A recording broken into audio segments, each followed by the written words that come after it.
Bismillahirrahmanirrahim.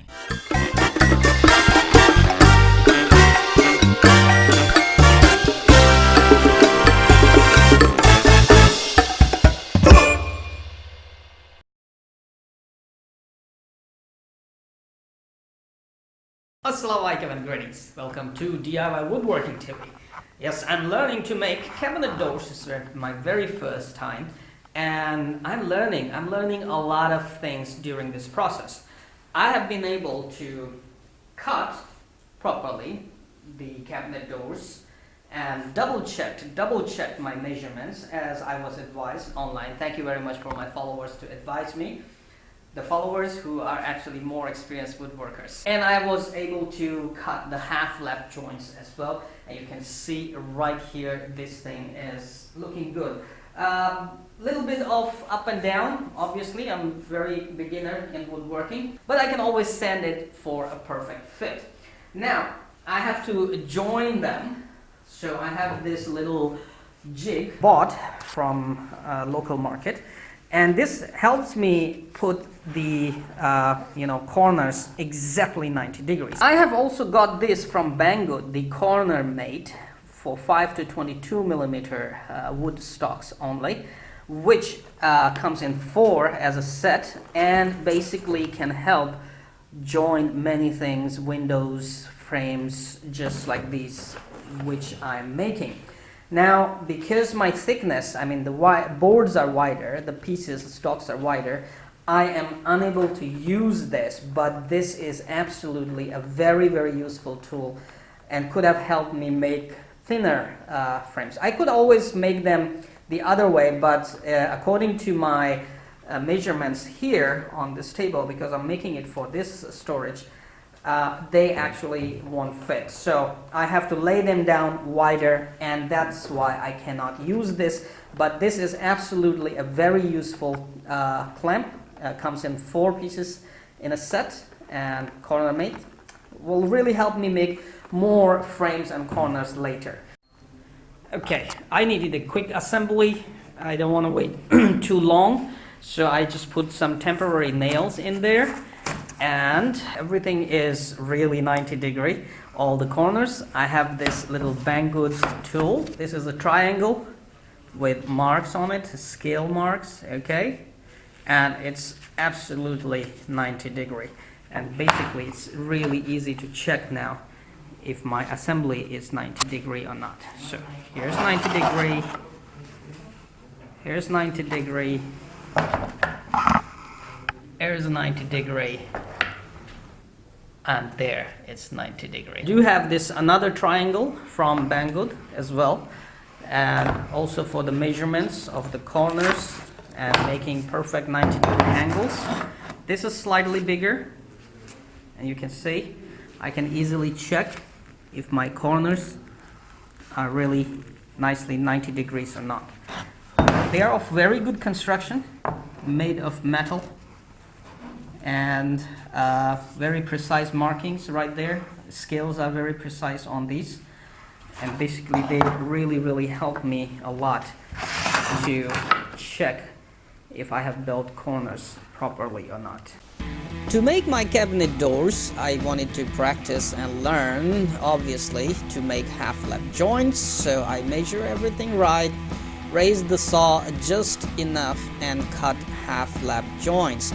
I come to the desk, my DIY 100% pallet wood table, and check everything, sand it, the coarse areas, but then I find that it wasn't, deep enough, the cut actually.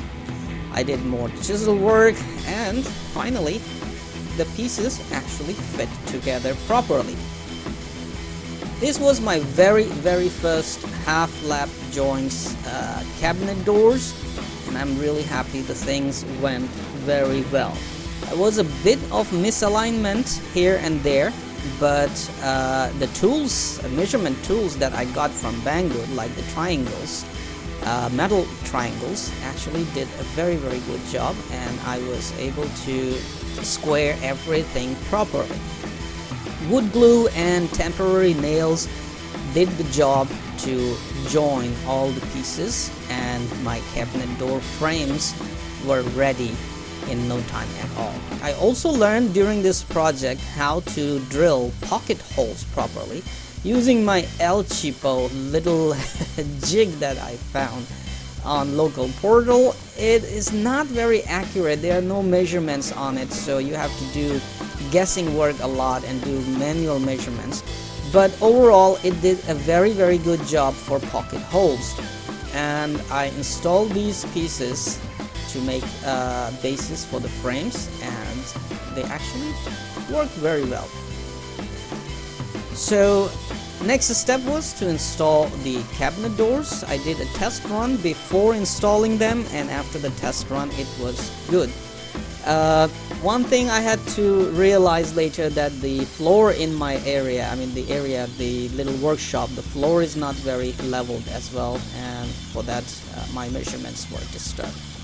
I'm using my DIY circular saw jig, crosscut jig, to cut the plywood pieces that I will fit on the frames to make the doors completed, and you know, fit the doors down there. The plywood I bought was nice, but then I realized the guy sent the rotten piece to me. That is very dishonest for that seller, and I need to go and talk to that guy. That's why I chose a good piece and he sent me a rotten one. Anyway, I had to do a little bit of you know, planing, and then some chisel work, sanding, and everything was looking very nice. My first cabinet doors were ready, and they were ready to go on to those cabinets, the long table that I built back there.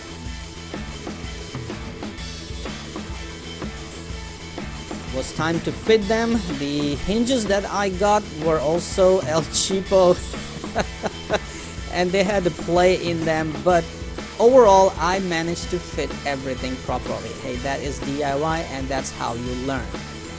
So here I go and fix everything, and they actually fit right, nice and square, and later just sanding and coloring them. I am really happy. I have learned a lot through this project. See? Now my first cabinet doors, though a little bit of misalignment, but I did my best. Hey, these are my very first cabinet doors. Check this out. Looks good. The table is ready. Now the next step is obviously sanding it and coloring it. Finally, it's here. Also, I found the wood that I have bought. I chose that plywood was very nice, but the goddamn guy, when I went home, he sent rotten plywood to me. I gotta go talk to that guy. Definitely not buying from him again. And the hinges that I bought were El Cheapo. They had a lot of play. That's why my alignment was totally out, but I'm happy that with a bit of chisel work, some router work, you know, I learned. It's ready, it's good. I will finally color it. Now, to lock the doors, I have 3D printed these things. Nice, right? They work, man. They work very well, see? They work very well.